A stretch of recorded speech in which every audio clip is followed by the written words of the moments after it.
ফেনীর সোনাগাজী ইসলামিয়া সিনিয়র ফাজিল মাদ্রাসার অগ্নিদগ্ধ আলিম পরীক্ষার্থী নুসরাত জাহান রাফি বুধবার রাত ৯টা ৩০ মিনিটে মারা গেছেন। ইন্না লিল্লাহি ওয়া ইন্না ইলাইহি রাজিউন। নুসরাতের মৃত্যুর পর এখন প্রশ্ন উঠছে, সেদিন অধ্যক্ষের কক্ষে আসলে কি ঘটেছিল? আর এরই জবাব দিল নুসরাতের ছোট ভাই রাশেদুল হাসান রায়হান। মৃত বোনের বরাত দিয়ে সে জানায়, গত ২৭ মার্চ দুপুর ১১:৩০টার দিকে মাদ্রাসার অধ্যক্ষ সিরাজউদ্দৌলা তার পিয়ন নুরুল আমিনকে দিয়ে নুসরাতকে অধ্যক্ষের রুমে ডেকে নেন।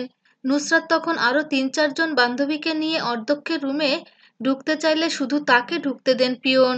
এরপর দরজা আটকে অধ্যক্ষ বিভিন্ন প্রলোভন দেখান।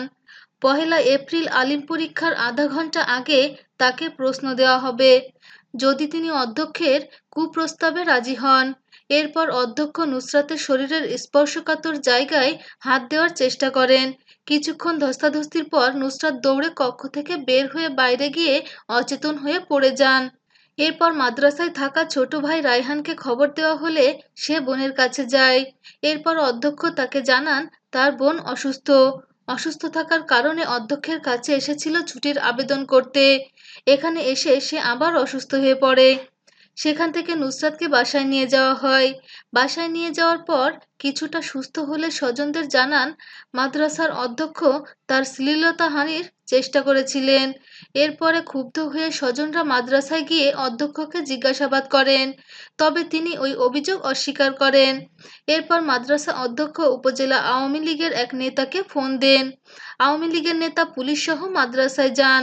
তবে মাদ্রাসায় গিয়ে সব ছাত্রছাত্রীর মাধ্যমে সত্য ঘটনা জানতে পেরে পুলিশ অধ্যক্ষকে আটক করে থানায় নিয়ে যায়। এরপর নুসরাতের মা বাদী হয়ে মামলা করেন।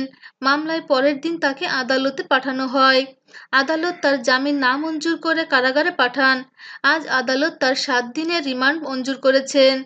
রায়হান আরও জানায়, ৬ এপ্রিল সকালে মাদ্রাসায় গেলে এক ছাত্রী তার বোন নুসরাতকে বলে যে তার বান্ধবী নিশাতকে কারা যেন ছাদে মারধর করছে।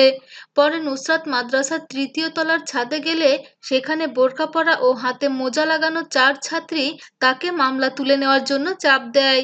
বলে মামলা তুলে না নিলে তাকে মেরে ফেলা হবে। এরপর নুসরাত মামলা তুলে নেওয়ার কথা প্রত্যাখ্যান করে তার শ্লীলতাহানির চেষ্টার বিচার দাবি করেন। পরে ওই ৪ জন তার শরীরে কেরোসিন ঢেলে আগুন ধরিয়ে দেয়। এরপর তারা পালিয়ে যায়। ভিডিওটি ভালো লাগলে লাইক, কমেন্ট এবং শেয়ার করুন। আমাদের পরবর্তী ভিডিও পেতে অবশ্যই চ্যানেলটি সাবস্ক্রাইব করে পাশের বেল বাটনটি চাপুন।